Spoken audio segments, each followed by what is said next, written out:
नमस्कार मित्रांनो, मी आहे तुमचा मित्र चोखंद पोटुबा.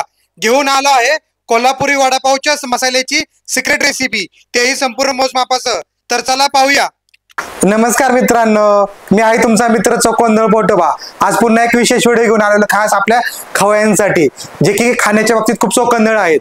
तर आज आपण काय करणार आहे, आपण मागे वडापावच्या भरपूर रेसिपी केलेल्या आहेत. आपण काय केलेले, मुंबई स्टाईलचा वडापाव आपण मागच्या व्हिडिओमध्ये केलता. तर आज आपण काय करणार आहे, कोल्हापुरी स्टाईलचा मसाला बनवून आपण वडापाव बनवणार आहे. तर वडापावसाठी जो मसाला असतो ना, त्याच्यावर आपण संपूर्ण सविस्तर मोजमापाचं माहिती घेणार आहे. तर आपण आहे ना मसाल्यासाठी लागणारे साहित्य बघून घेऊ. तत्पूर्वी आपण काय करणार आहे, तर मित्रांनो आपण हे बटाटे घेतलेले आहेत. हे बटाटे ना इंदुरी क्वालिटीचे आहेत. मार्केटमध्ये विविध प्रकारचे बटाटे असतात, पण बटाटा वडा बनवण्यासाठी ना हा सगळ्यात बेस्ट आहे. तर आपण आहे ना इंदुरी बटाटे 1 किलो घेतलेला आहे. तर 1 किलोच्या प्रमाणासाठी आहे ना इतर लागणारे जे मसाले आहेत हे पण आहे ना 1 किलोच्या प्रमाणात असणार आहेत. तर आपण काय केलेलं आहे, आपण हिरवी मिरची घेतलेली आहे. तर ही 50 ग्रॅम घेतलेली आहे. सगळ्यात प्रमुख घटक आहे की ही मिरची चवीला चांगली असेल ना तर आपला बटाटा वडा 1 नंबर होतो. त्याचबरोबर आपण आहे ना देशी आहे ना लसूण घेतलेला आहे. हा आपण 1 किलो बटाट्यासाठी ना आपण आहे ना 30 ग्रॅम घेतलेला आहे.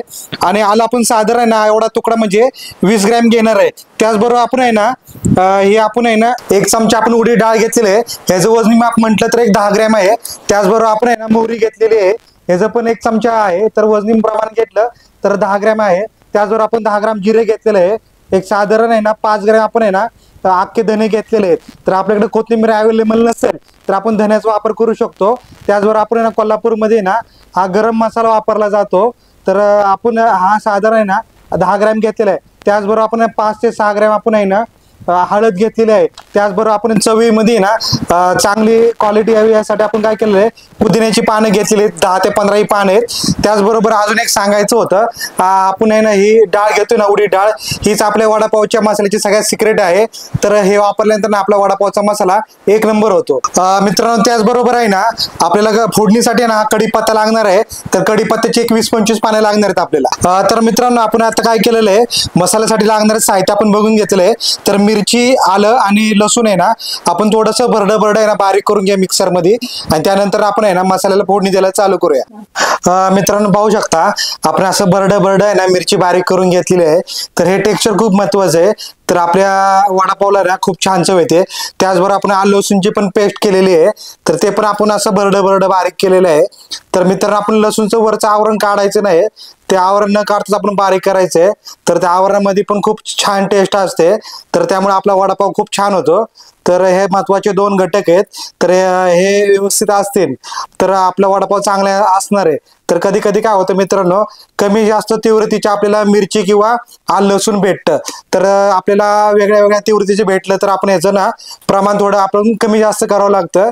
तर आपला वडापाव एकसारखा 12 महिने एकसारखा चवीचा लागणार आहे मित्रांनो. तर लक्षात घ्यायचंय, मी आता जे प्रमाण सांगतोय तर ते आता ज्या ह्या मिरची आणि लसूणची टेस्ट आहे त्यानुसारच आहे. तर तुम्हाला वेगळ्या टेस्टची मिरची किंवा आलं लसूण भेटलं तर तुम्हाला याचं प्रमाण थोडं मागे पुढे करावं लागेल. तर अशा प्रकारे आपण पुढची व्हिडिओ बघूया आता. तर मित्रांनो आता आपण एक भांडे घेतलेलं आहे, याच्यामध्ये आपण ना वडापावसाठी लागणारा मसाला बनवणार आहे. तर आपण तेल घेतलेलं आहे मित्रांनो. तर तेलाचं प्रमाण कसं असं मित्र माहिती का, आपण जेवढी मिरची घेणार आहे ना तर तेवढं आपण तेल घ्यायचं. तर आपण आता 50 ग्रॅम आपण मिरची घेतलेली आहे. तर आपण आता हे 50 ग्रॅम तेल घेतलेलं आहे. तर वडापाव करताना आपण जेवढ्या मिरचीचा मसाला करणार आहे तेवढं तेल घ्यायचंय. तर आपण हे 50 ग्रॅम मिरची आपण 1 किलो बटाट्यासाठी वापरतोय. तर तेल थोडं गरम होतं आपण थांबूया. तर मित्रांनो आपलं तेल छान तापलेलं आहे. तर आपल्या वडापावचा सगळ्यात सिक्रेट घटक आहे उडदाची डाळ आहे. तर सर्व जे वडापाववाले आहेत तर ते प्रत्येक वडापावला हे उडदाची डाळ वापरतातच. तर आपण 1 चमचा घेतलेली आहे 1 किलोसाठी. तर ही डाळ आहे ना चांगली भाजून घ्यायची आहे. उडदाची डाळ साधारण लालसर होस्तर आपल्याला भाजून घ्यायची आहे. त्यानंतर ना आपल्याला ना हे आपली मोहरी आहे, मोहरी टाकून घ्यायची 1 चमचा. आपली मोहरी छान तडतडली आहे. तर आपण काय करायचं आता लगेच जिरं टाकून घ्यायचंय. आपलं जिरं पण छान तडतडलं का लगेच त्याच्यामध्ये खूप सारा आपण कढीपत्ता टाकून घेऊ. तर कढीपत्त्यामुळे ना आपल्या वडापावला खूप छान टेस्ट येते. तर कढीपत्ता हा एक महत्वाचा घटक आहे वडापाव बनवताना. तर आपला कढीपत्ता छान तडतडलेला आहे. त्याचबरोबर आपण आहे ना हे धने टाकायचे अख्खे.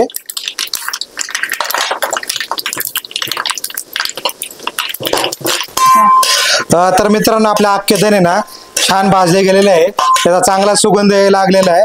तर आता याच्यामध्ये आपण काय करायचंय, आपण आले लसूण पेस्ट टाकून घ्यायची. ते आपण तर आपण बर्डी केलेली आहे त्यामुळे चांगली चव येते, तर ते टाकून घेऊ आपण. आणि आलं लसूण पेस्ट आहे ना त्याचा कच्चेपणा चांगला जास्तवर आपल्याला चांगले भाजून घ्यायचं आहे. साधारण आलं लसूण पेस्ट आपली लालसर होणे अपेक्षित आहे. मित्रांनो आपल्या आलं लसूण पेस्ट आहे ना छान भाजली गेलेली आहे, त्यामुळे त्याचा एक फ्लेवर आहे ना हवेत चांगला दरवळलेला आहे. तर ह्या स्टेजला काय करायचंय, आपण जी मिरची बर्डी बारीक केलेली आहे ती पण आपण टाकून घेऊ. आणि ही मिरची आपण छान भाजून घ्यायची आहे. मिरचीचा ना कच्चेपणा जास्तवर आपल्याला भाजायचं आहे. जास्त मिरची भाजली गेली तर त्याचे फ्लेवर निघून जातात. तर पाहू शकतो मित्रांनो ठसका उठलेला आहे, याचा अर्थ आपली फोडणी परफेक्ट बसलेली आहे. तर आता आपण आहे ना याचा कच्चेपणा जास्तवर साधारण आपण भाजून घ्यायचं. तर मित्रांनो आपल्या मिरचीचा ना साधारण कच्चेपणा जास्तवर आपण आहे ना तेलामध्ये छान परतून घेतलेले. तर याच्यामध्ये आपण काय करूया, आता हळद टाकून घेऊ अर्धा चमचा. त्याचबरोबर आहे ना कोल्हापुरी वडापाव म्हटलं तर गरम मसाला असतो, तर एक चमचा आपण गरम मसाला टाकून घेऊ. आणि हे सगळं आपण आहे ना एकदा छान मिक्स करून या तेलामध्ये परतून घेऊ. पाहू शकतो मित्रांनो आपला मसाला छानपैकी परतून झालेला आहे. तर या अशाला खूप चांगले फ्लेवर आपल्याला हवेमध्ये दरवळत आहेत. तर आता आपण काय करायचंय, याच्यामध्ये आहे ना आपण आहे ना पुदिन्याची क्रश केलेली पाने आहेत ते टाकून घेऊ, त्यामुळे ना छान फ्लेवर येतो.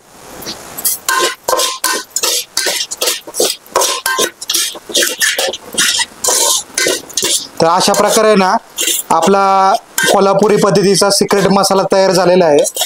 तर मोजमाप कसं राहतं की हे सगळं अवलंबून असतं मिरची आणि आलं लसूणच्या चवीच्या तीव्रतेवर. तर त्यानुसार आहे ना आपण सिलेक्शन करावं लागतं किंवा प्रमाण कमी असं करावं लागतं. तर आता आपण काय करूया, हा मसाला आपण बटाट्यामध्ये मिक्स करून घेऊ. मित्रांनो पाहू शकता आपला कोल्हापुरी पद्धतीचा सिक्रेट मसाला तयार झालेला आहे. त्याचबरोबर ना आपल्या मित्रांनो आपले 1 किलो बटाटे आहेत ना ते पण छान शिजून झालेले आहेत. तर हे बटाटे आहे ना आपण हाताने असे क्रश करून घ्यायचे आहेत, सगळे बारीक करून घ्यायचे असे. तर मित्रांनो आपण हाताच्या साह्याने ना सगळं बटाटा क्रश केलेला आहे. तर आता काय करायचं मित्रांनो, आपण आहे ना चवीपुरतं असं मीठ टाकून घ्यायचं. मीठ टाकल्यानंतर जो आपण मसाला बनवलेला आहे, आपण जो मसाला बनवलेला आहे हा मसाला पूर्ण टाकून घ्यायचा. तर मित्रांनो आपण मीठ आणि हा मसाला ना या बटाट्यामध्ये चांगले एकजीव मिक्स करून घ्यायचा हाताच्या साह्याने. तर मित्रांनो आपल्याकडे ना कोथिंबीर अवेलेबल झाली नाहीये, तर कोथिंबीर हा महत्वाचा घटक आहे. तर आपण कोथिंबीर नव्हती पण आपण धने टाकलेले अख्खे.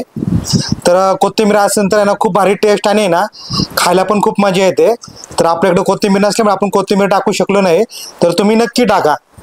तर आमचा व्हिडिओ आवडला असेल ना तर आमच्या व्हिडिओला लाईक करा, शेअर करा आणि सबस्क्राईब करायला विसरू नका आणि कमेंट्स पण करा. तर मित्रांनो आपण हा 1 किलो बटाट्यापासून हा मसाला तयार केला ना, यापासून साधारण 30 ते 32 आहे ना वडापाव तयार होतील. तर वडापावच्या बिझनेसमध्ये ना रेसिपी खूप महत्त्वाची असते. तर रेसिपीमुळेच चव येते. रेसिपी म्हणजे काय असतं की आपण जे मसाले टाकतोय त्याचं योग्य प्रमाण. तर ते तुम्हाला जमलं ना की तुमचा व्यवसाय वडापावचा ना एकदम छान चालणार आहे बघा मित्रांनो. तर अशा प्रकारची आहे ना रेसिपी तुम्ही घरी एकदा नक्की ट्राय करा. तर अशा प्रकारे ना आपले कोल्हापुरी पद्धतीचा वडापावचा सिक्रेट मसाला आपण तुम्हाला करून दाखवलेला आहे. तर तुम्ही एकदा घरी नक्की ट्राय करा.